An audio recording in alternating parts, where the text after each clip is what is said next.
আসসালামু আলাইকুম। প্রিয় দর্শক, আমাদের যে গণমাধ্যমগুলো, আমি দেশীয় গণমাধ্যমগুলোর কথা বলছি, সেগুলোর মধ্যে হাতে গোনা দু তিনটি ছাড়া আর বাদ বাকি সবই তো যখন যে দল ক্ষমতায় থাকে, যে সরকার ক্ষমতায় থাকে, তার তল্পি বাহক হিসেবে কাজ করে।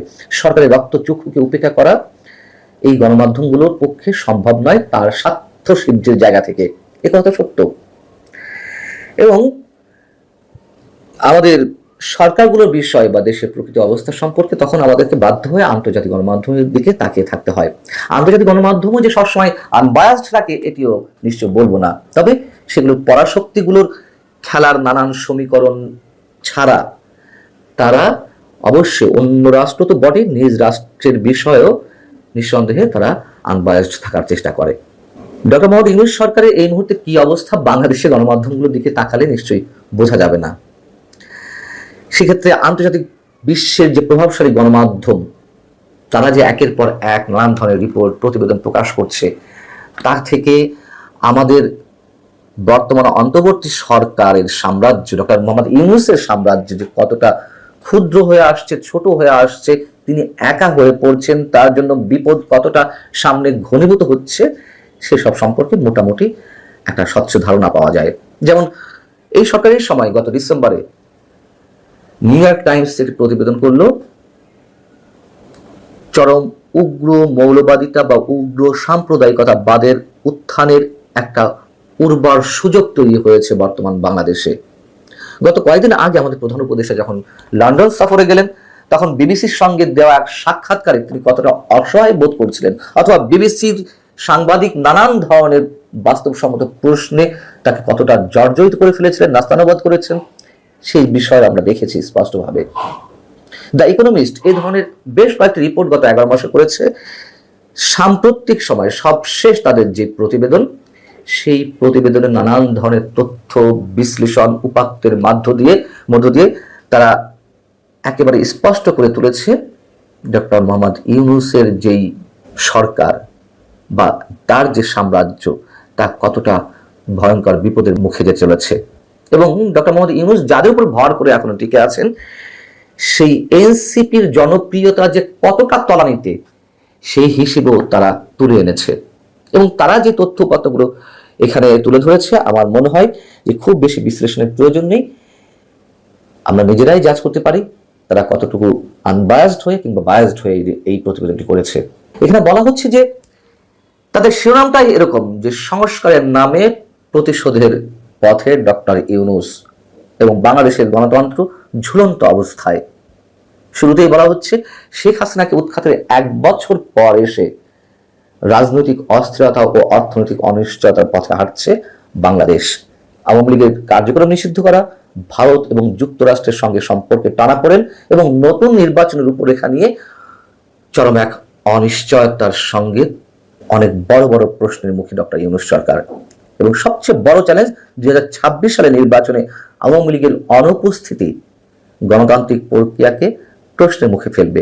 এবং এই ধরনের রিপোর্ট নিঃসন্দেহে আওয়ামী লীগের সময় অনেক হয়েছে।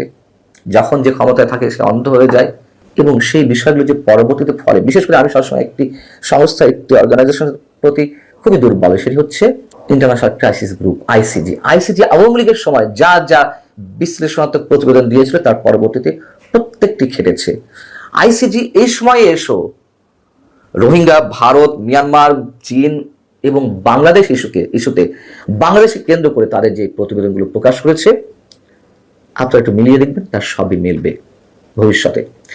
ইকোনমিস্ট ঠিক সেই জায়গা থেকে বলছে যে 11 মাস পর বাস্তবতা বলছে বাংলাদেশের পথ খুব কঠিন।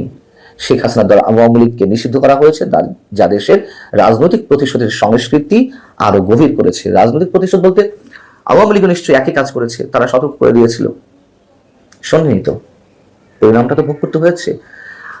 আর আমি যেটুকু এর সঙ্গে যুক্ত করব, যে আওয়ামী লীগ শুনে নিয়ে আওয়ামী লীগের বিশাল একটা জনভিত্তি ছিল, দেশের 35% 40% জনসমর্থন তাদের প্রতি ছিল। ডক্টর মোহাম্মদ ইউনূসের প্রতি জনসমর্থন কতটা, তার কি পরিণত হবে এই পথে হাঁটতে থাকলে? এখানে বলা হচ্ছে যে চীনের সঙ্গে বর্তমান সরকারের যে মাখামাখি বা একটা উষ্ণ সম্পর্ক তৈরির চেষ্টা, সেটি ভারত নিঃসন্দেহে ভালোভাবে নিচ্ছে না, যুক্তরাষ্ট্র ভালোভাবে নিচ্ছে না। এবং ভারত তো এই সরকারের এক বিপরীত অবস্থানে রয়েছেই, বিশেষ করে 5 আগস্ট শেখ হাসিনা সরকারের পতনের পর শেখ হাসিনা যে ভারতে আশ্রয় নিলেন, তার মধ্য দিয়ে ভারতের সঙ্গে ডক্টর ইউনূস সরকারের সম্পর্ক যে কতটা শিথিল, সেটি আর হিসেব করে বলা লাগবে না। এবং এখানে বলা হচ্ছে যে ইউনূস সরকারের পজিটিভ বলে কিছু যে নেই তা নয়, রিজার্ভের পরিমাণ বেড়েছে। এবং রিজার্ভের পরিমাণ বাড়াতে তো সেখানে সরকারের কোনো কৃতিত্ব নেই। এখানে আমাদের প্রবাসী যোদ্ধারা তারা যে রেমিটেন্স পাঠাচ্ছেন তার উপরে রিজার্ভ দাঁড়াচ্ছে। মূল্যস্ফীতি কিছুটা কমেছে গত কয়েক মাসের আগের তুলনায়। এবং এই যে আন্তর্জাতিক সম্পর্ক এবং অর্থনৈতিক আরো অনেক বিষয় রয়েছে, যেটি বিশ্ব ব্যাংকের জরিপের কথা বলা হয়েছে বা ফোরকাস্টিং কথা বলা হয়েছে, সেটি নিশ্চয়ই নেতিবাচক। কিন্তু সবকিছুর চেয়ে সামনে যে বিষয়টি বড় হয়ে দেখা দিচ্ছে তা হচ্ছে বাংলাদেশ কত দ্রুত গণতন্ত্র ফিরতে পারবে আর সেটি কতটা টেকসই হবে। ডক্টর মোহাম্মদ ইউনূস যাদের উপরে ভর করে এখনো পর্যন্ত দাঁড়িয়ে আছেন, সেই এনসিপি জাতীয় নাগরিক পার্টির জনসমর্থন মাত্র 5%। ইকোনমিস্ট তাদের জরিপ থেকে বলছে। এবং এই জরিপে বলা হচ্ছে যে বিএনপির জনসমর্থন 42%, জামাতে ইসলামীর জনসমর্থন 32%। এটি শুনলে অনেকের কাছে একটু অবাক লাগতে পারে যে মিলবে কিভাবে, তাহলে 100% মিলবে কি হবে, তাহলে আওয়ামী লীগ জনসমর্থন নিশ্চয়ই কম। তারা নিজেরাও বলছে 14%। কিন্তু তারা এই কথাও বলছে এই 14% আওয়ামী লীগ যে জনসমর্থনের বিষয়টি পাওয়া গেছে সেটি প্রপার নয়, বাস্তবসম্মত নয়। কেন নয়? এই মুহূর্তে আওয়ামী লীগের রাজনীতিক নিষিদ্ধ অবস্থা রয়েছে, মানুষ প্রকাশ্যে আওয়ামী লীগের পক্ষে কথা বলতে ভয় পাচ্ছে।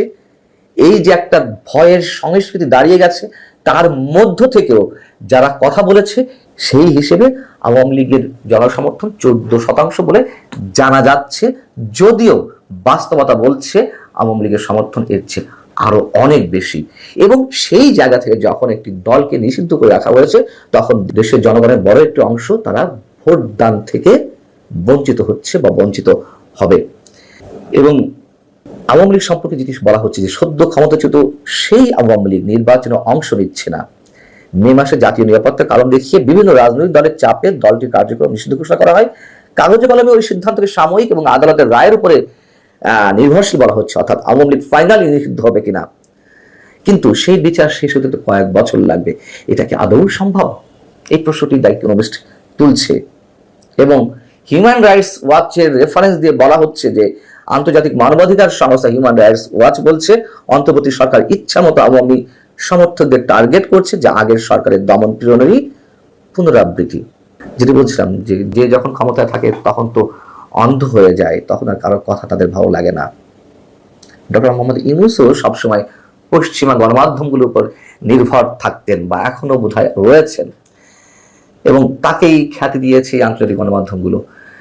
এই গণমাধ্যমগুলো যখন তার বিরুদ্ধে এই ধরনের রিপোর্ট প্রতিবেদন একের পর এক প্রকাশ করছে, ডক্টর মোহাম্মদ ইউনূস নিশ্চয়ই একেবারে না বোঝা কোনো ব্যক্তিত্ব নন। তার বোঝার ক্ষমতা নেই যে কোন দিকে যেতে চলেছে তার নিজের ভাগ্য।